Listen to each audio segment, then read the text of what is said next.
আসসালামু আলাইকুম। আজকে চলো আমরা নতুন একটা চ্যাপ্টার নিয়ে আলোচনা করি, সেটা হচ্ছে তোমাদের ৯ অধ্যায়। এখানে কোনক নিয়ে আলোচনা করা হয়েছে, সিলিন্ডারও রয়েছে। তো জাস্ট এই যে পরিমিতিগুলো তোমরা তো বুঝতেই পারছো, শুধুমাত্র সূত্রগুলো পারলেই মোটামুটি আমাদের অঙ্কগুলো হয়ে যায় সহজেই।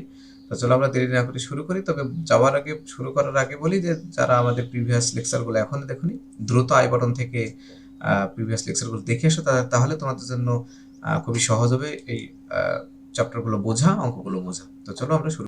৯ অধ্যায়ে আমরা দেখতে পাচ্ছি কোণ এবং গোলকের পৃষ্ঠের ক্ষেত্রফল এবং আয়তন নিয়ে আলোচনা করা হয়েছে। এখানে এই অঙ্কগুলো আমি আবারও বলছি, সলভ করতে গেলে শুধুমাত্র যে সূত্রগুলো দেওয়া আছে এই সূত্রগুলো একটু টানা মুখস্থ রাখবা, দেখবা তোমার জন্য খুবই সহজ হয়ে যাবে।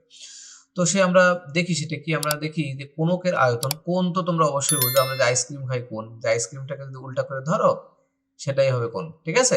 তো সেক্ষেত্রে এর সূত্রটা হবে কি, আমরা জানি এর কিন্তু শীর্ষ রয়েছে। তো আমরা এর আগের অধ্যায়ে পিরামিড দেখেছিলাম, তার আয়তনের সূত্র যেটা দেখেছিলাম 1/3 হুবহু সেম হচ্ছে কোণকের ক্ষেত্রে, বিকজ এরও শীর্ষ রয়েছে, 3/1 হবে আয়তনটা। তো v ইকুয়াল টু 1/3 এখানে 1/3 বলতে হচ্ছে আমাদের পাই আর স্কোয়ার, আর এইচ তো থাকবে, এটাই হচ্ছে আমাদের কোণকের আয়তন। এর বক্রতলের ক্ষেত্রফল পাই আর এল, এগুলো মুখস্থ রাখতে হবে, you have to memorise that formula, that's it. Okay, এবার কোণকের সমগ্র তলের ক্ষেত্রফল যদি বলি, আচ্ছা বক্রতলের ক্ষেত্রফল বলে যদি মানে টোটাল বাঁকা অংশ যেগুলো, যে গোলাকার যেটা সেটা, আর সমগ্র তল বলতে উপর নিচ যা আছে সবগুলো মিলে, এটা হবে পাই আর ইন্টু এল প্লাস আর, ঠিক আছে? আর কোণকের হেলানো তলের ক্ষেত্রফল, পিরামিডের যে হেলানো তলের ক্ষেত্রফল এবং কোণকের হেলানো তলের ক্ষেত্রফল সেম, ঠিক আছে? এটা হচ্ছে আমাদের যে পিথাগোরাসের যে উপপাদ্য আমরা জানি, যে এটা হচ্ছে এইচ, এটা হচ্ছে আর, আর এটা হচ্ছে এল। তো এইচ আর আর যদি আমরা পাই তাহলে হেলানো তলের ক্ষেত্রফল পাবো পিথাগোরাসের সূত্রের সাহায্যে। সেটা কিভাবে? L equal to root over H square plus R square. এটা বুঝতেই পারছো, অতিভুজের সূত্র। এবার চলে আসো গোলক। গোলক তো বুঝতেই পারছো, এরকম ওই যে তুমি বলতে পারো কাঁচের গুলি যেরকম একটা নিরেট গোলক, ঠিক আছে? অথবা লোহার যে বল যেগুলো আমরা খেলাধুলায় ব্যবহার করি, ঠিক আছে? এটাই হচ্ছে মূলত গোলক। এই গোলকের ক্ষেত্রে আয়তনটা হবে 4/3 পাই আর কিউ, এটাও মুখস্থ রাখতে হবে। গোলকের পৃষ্ঠের ক্ষেত্রফল মানে চারপাশের ক্ষেত্রফল যেটা হবে সেটা হচ্ছে তোমার 4 পাই আর স্কোয়ার।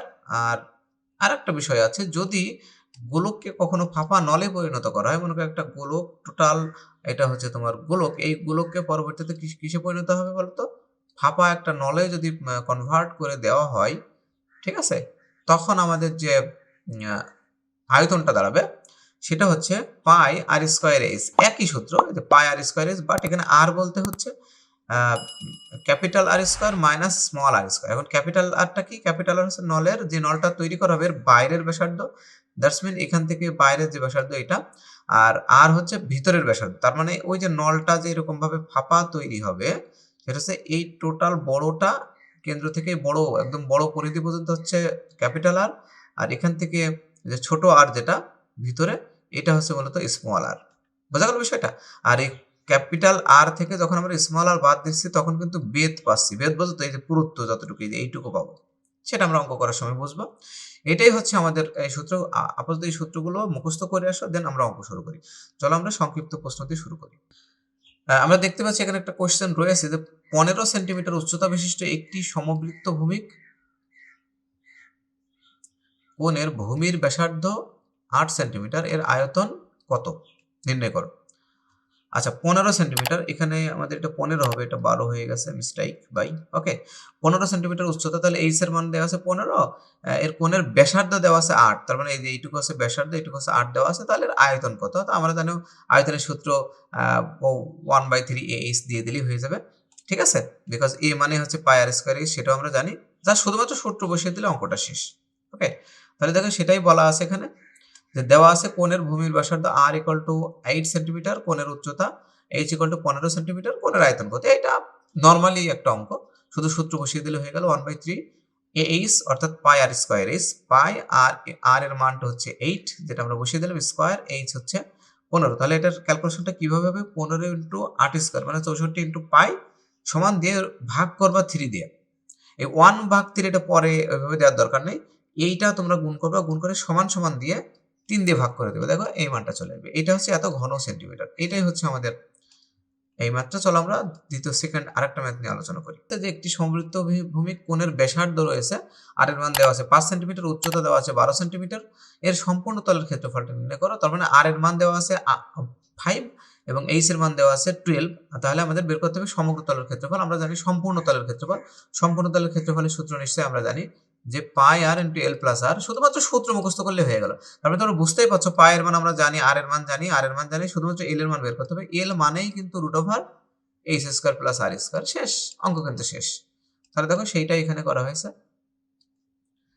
যে দেওয়া আছে কোণের ভূমির ব্যাসার্ধ আর ইকুয়াল টু 5 সেন্টিমিটার, কোণের উচ্চতা 12 সেন্টিমিটার, কোণের দেখো হেলানো উচ্চতা L equal to root over H square plus R square. Just মানটা বসিয়ে দিলে 13 সেন্টিমিটার হবে। নিশ্চয়ই তুমি বুঝতেই পারছো কেন আমরা এল এর মানটা বের করলাম, বিকজ সমগ্র তলের ক্ষেত্রফল পাই আর ইন্টু এল প্লাস আর, এই যে এল এর মানটা লাগবে তাই বের করলাম।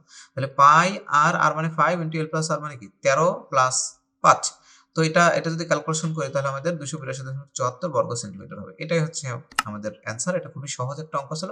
চলো আমরা তৃতীয় আরেকটা ম্যাথ নিয়ে আলোচনা করি। তৃতীয় আরেকটা ম্যাথ, এটা কিন্তু খুবই ইম্পর্টেন্ট এন্ড ভাইটাল। ঠিক আছে, একটু জটিল মনে হতে পারে কিন্তু একেবারেই সহজ একটা ম্যাথ, যা শুধুমাত্র ফাঁপা সিলিন্ডার বা ফাঁপা যে নল রয়েছে সেটার আয়তনের সূত্র মুখস্থ রাখলেই হবে। কি বলতো, পাই আর স্কোয়ার এইচ, আর বলতে হবে ক্যাপিটাল আর square minus small r square আর এইচ।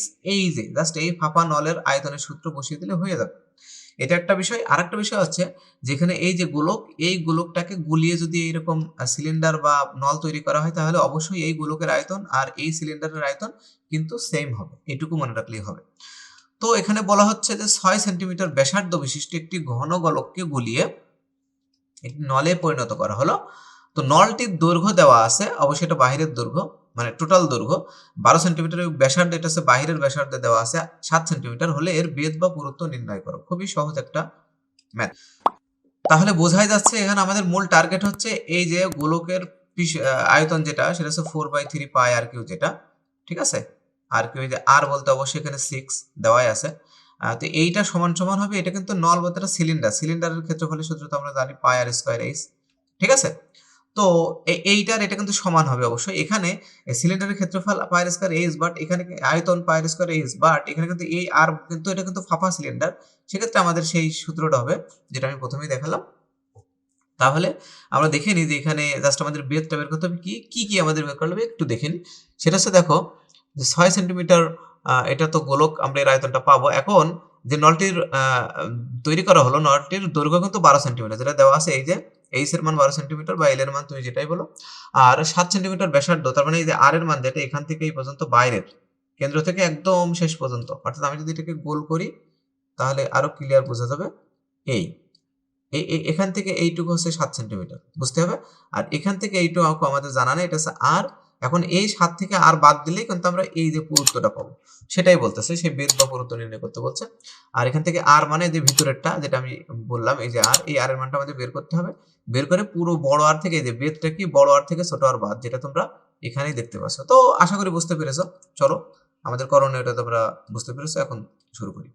তো দেওয়া আছে গোলকের ব্যাসার্ধ দেখো দেওয়া আছে আর সমান 6 সেন্টিমিটার, নলটির দৈর্ঘ্য এটা এইচ ধরবো আমরা, এইচ এর মান হচ্ছে 12 সেন্টিমিটার, নলটির বাইরের ব্যাসার্ধ এটা কিন্তু বলা নেই, বাট এটা বাইরের ব্যাসার্ধই হবে 7 সেন্টিমিটার, নলটির ভিতরের ব্যাসার্ধ আমরা ধরে নিচ্ছি স্মল আর। তো এই আর আর এই আর কিন্তু গোলানো যাবে না, এটা হচ্ছে গোলকের ব্যাসার্ধ। এটা দেখো আমি একটু ইটালিক করি না, এটা ইটালিক করেছি, ঠিক আছে, যাতে আলাদা বোঝানোর জন্য। এবার দেখো যেহেতু গোলকের ব্যাসার্ধ দেওয়া আছে, গোলকের আয়তন কিন্তু আমরা পেয়ে যাবো 4/3 পাই আর কিউ। এটা হচ্ছে আমরা পেলাম 904.78 ঘন সেন্টিমিটার, এটা থাকবে। এখন আমরা জানি কিন্তু ফাঁপা নল বা এটা কিন্তু সিলিন্ডার, তো ফাঁপা নলের আয়তন আমরা জানি পাই আর স্কোয়ার মাইনাস আর স্কোয়ার এইচ, অর্থাৎ পাই আর স্কোয়ার এইচ আলটিমেটলি। তো এটা কিন্তু ফাঁপা নল, আর এটা কিন্তু সেই ফাঁপা নলটা কোথা থেকে আসলো, কিন্তু গোলক থেকেই আসলো। তার মানে গোলকের আয়তন আর ফাঁপা নলের আয়তন কিন্তু সমান, তার মানে এইটা সমান সমানই হবে এইটা। That's mean pi R square h means pi capital R square minus small r square h into এইটা হবে, যেহেতু এই গোলক থেকে আমাদের নলটা তৈরি হয়েছে তাই। তাহলে জাস্ট ক্যালকুলেশন করে আমরা স্মল আরটা এখানে বের করে ফেলতে পারবো। দেখো কিভাবে হয়েছে, এটা খুবই সহজ।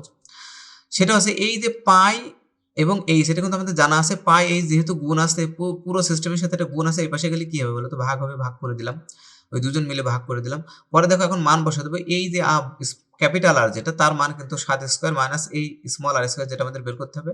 এটা হচ্ছে জাস্ট 904.78 ডিভাইড বাই পাই, আর এই যে এইচ এর মানটা আমরা 12 দেওয়া আছে আমাদের এখানে, তো 12 পরে এটাকে ক্যালকুলেশন করলে 24 হবে। ঠিক আছে, জাস্ট 49টা আমরা ডান পাশে দিয়ে দিলাম, 49টাকে ডান পাশে দিয়ে দিলে -49 হবে। দেখো -49 থেকে 24 বাদ দিলে -25 হয়, আর এই পাশে মাইনাস ছিল, তো মাইনাসে মাইনাসে ভ্যানিশ হয়ে গেল। তো আর স্কোয়ার সমান 25, তাহলে আর সমান হবে কত? 5। তাহলে বুঝতেই পারছো তোমরা, ভিতরে যে ব্যাসার্ধ সেটা হচ্ছে 5 হয়েছে, আর বাইরে যে ব্যাসার্ধ ছিল সেটা হচ্ছে তোমার কত? 7 হয়েছে। তার মানে এখান থেকে এই পর্যন্ত ছিল কত? 7, আর এই যে ভিতরের এইটুকু হচ্ছে 5 বের হয়েছে। তার মানে তোমরা বুঝতেই পারছো পুরুত্ব তো কতটুকু হবে। এই পুরুত্ব 7 থেকে আমরা 5 বিয়োগ দিলে 2 হবে। তো সেটা এখানে করা হয়েছে। নলের বেদ বা পুরুত্ব আর মাইনাস আর স্মল আর, তাহলে 7 - 5 তার মানে 2 সেন্টিমিটার। এটা কিন্তু বইয়ে ভুল করা আছে, বইয়ে কিন্তু দেওয়া আছে 0.22 সেন্টিমিটার। তো এটা তোমরা একটু খেয়াল করবে, এটা 2 সেন্টিমিটার হবে। ঠিক আছে, ওকে। আজকের এই লেকচার এই পর্যন্ত থাকবে। সংক্ষিপ্ত আমাদের এই অঙ্কগুলো সংক্ষিপ্ত আকারে থাকবে আশা করি, আর সংক্ষিপ্ত আর তেমন থাকবে না। তো পরবর্তী লেকচারে আমরা এই অধ্যায়ের রচনামূলক নিয়ে আলোচনা করব। তো আজকে এই পর্যন্ত, ভালো থাকো, সুস্থ থাকো, দেখতে থাকো আমাদের এই চ্যানেল, এবং অবশ্যই তোমরা বাসায় প্র্যাকটিস করতে থাকো। আল্লাহ হাফেজ, আসসালামু আলাইকুম ওয়া রাহমাতুল্লাহি ওয়া বারাকাতুহু।